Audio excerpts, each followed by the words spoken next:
Anne Romanoff.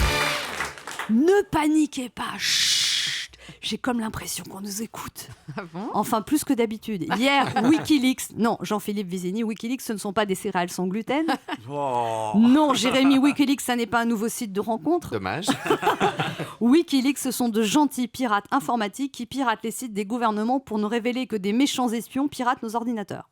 Moi, maintenant que je sais ça, quand j'ai plus la 3G, désormais je ne râle plus, je me dis... Enfin, un peu d'intimité.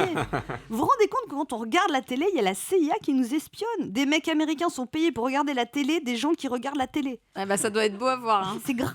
Non, mais j'ai le sentiment que tout le monde s'en moque. Il y a des gens en France plus choqués du fait qu'on fouille dans le passé des candidats qui veulent devenir président que par un pays qui décide de fouiller dans la vie des gens qui n'ont rien demandé à personne. C'est pas faux. Je l'ai dit à ma boulangère. J'ai dit, vous vous rendez compte quand même, la CIA nous espionne tous les jours. Elle m'a dit, ah bah moi, vous savez, ça fait 15 ans que mon mari me regarde plus, donc... S'il y en a qui se cachent pour me reluquer, c'est toujours ça de prix. Julien Assange, le créateur de Wikileaks, qui est à la tête d'un Polnareff lifté, a déclaré que c'était une ingérence des États-Unis dans la vie de chacun. En même temps, c'est compliqué de défendre sa vie privée sur Internet, vu qu'en général, c'est plutôt là où on l'expose. On passe notre temps à étaler notre vie sur les réseaux sociaux. C'est comme si un exhibitionniste portait plainte pour voyeurisme.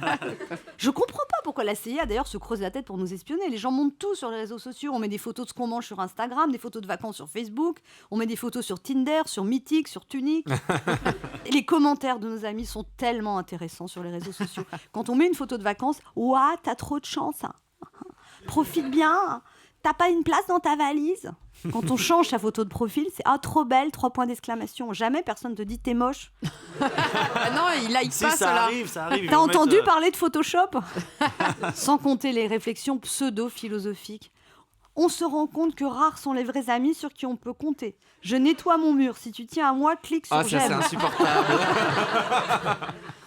Rapport humain. Alors, puis il y a ceux qui disent aussi ma mère me manque chaque jour. C'est des rapports humains aseptisés derrière l'écran. On clique sur j'aime, on envoie courage, 3 points d'exclamation, mais on ne prend jamais son téléphone pour appeler la personne. Alors, il y a des gens qui réagissent en disant oh, moi ça me dérange pas, j'ai rien à cacher. Oui, bah, le naturiste non plus, il n'a rien à cacher.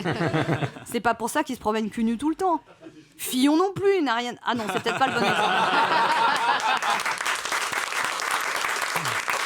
En tout cas, Edward Snowden, qui fut un des premiers à révéler que la CIA espionnait le monde entier, a eu cette phrase « Dire que l'on se fiche de la vie privée sur Internet sous prétexte qu'on n'a rien à cacher, c'est comme dire que la liberté d'expression ne sert à rien sous prétexte que l'on n'a rien à dire. » Vous avez 3 heures.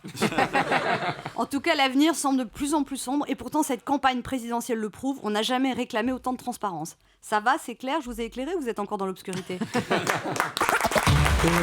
1, midi 30, Anne Romanoff.